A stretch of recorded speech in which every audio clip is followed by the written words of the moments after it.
Google is expanding its hardware products to include a standalone camera. It's called Clips because it records clips. Get it? Yeah.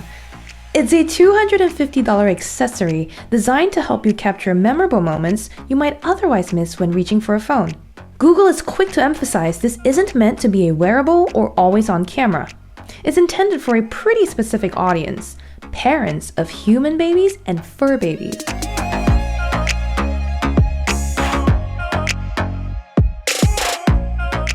So let's start with the basics, and the device is pretty basic. Google Clips is a camera that you turn on by twisting the lens.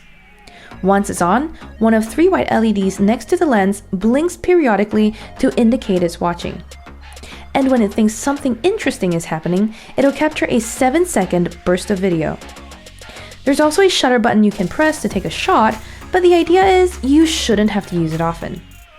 Google's built-in AI is supposed to be smart enough to recognize scenes that are exciting, but more on that later. There's also a reset button on the bottom, as well as the device's USB-C charging port.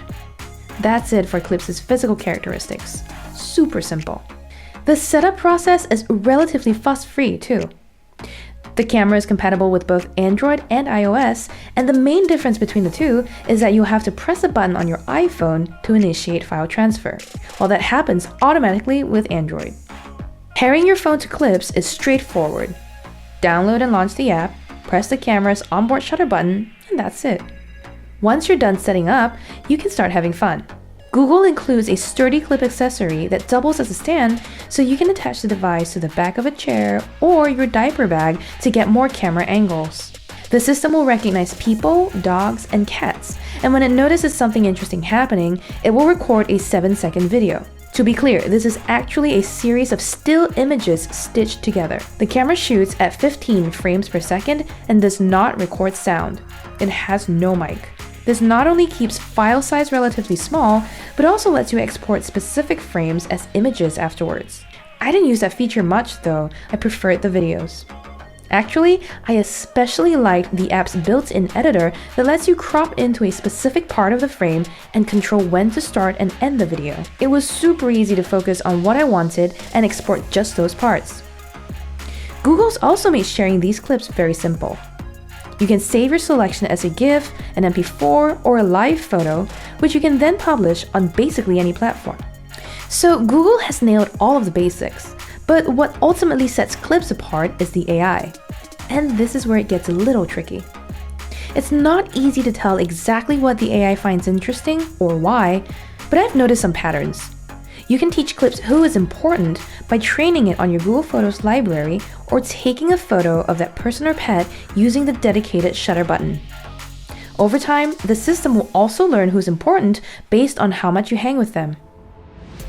When it sees a familiar face, the camera is more likely to snap. But even then, it doesn't capture everything they do. I danced around in front of the camera endlessly, but it didn't snap much. So movement alone, even with an important face in the frame, won't trigger the camera. When the face is smiling though, Clips is more likely to be set off. One of the demos that Google showed us was of a laughing child jumping off of a stool. I tried to replicate that scene by hopping around in front of my Clips, but couldn't get it to record me. I set the camera in front of a group of friends as we played a few rounds of Jackbox. Clips only snapped when either me or my friend Sam, whom it recognizes from my Google Photos history, moved. It failed to capture a moment of intense laughter when my friend Jill and I made an awful joke about Mother Teresa. The same was true when I used Clips on its intended subjects, adorable doggos being adorable. I set the camera on a couch and let it run for an hour. During that time, Hudson, the terrier mix pup, sniffed around the Clips curiously. I immediately thought, yes, we got something good. But I was disappointed to find that it did not capture that moment. In fact, it only snapped about 20 Clips, and Hudson wasn't doing much in any of them.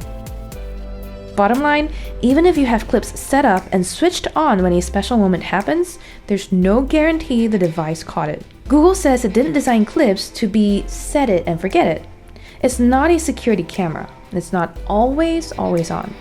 Its battery will last about 3 hours if it's on the lookout for scenes to record, and will shut itself off if nothing happens for a while. Even if you keep recording for 3 or 4 hours straight like I did a few times, it's almost impossible to fill up the device's 16 gigs of storage. After collecting about 70 clips in a 3.5-hour period, I had only used about 8% of the space. All told, there's a lot to appreciate about the smart camera. I like its premise, its simplicity, its design, and most of its results. I wish the price were a little lower and that the AI was more reliable.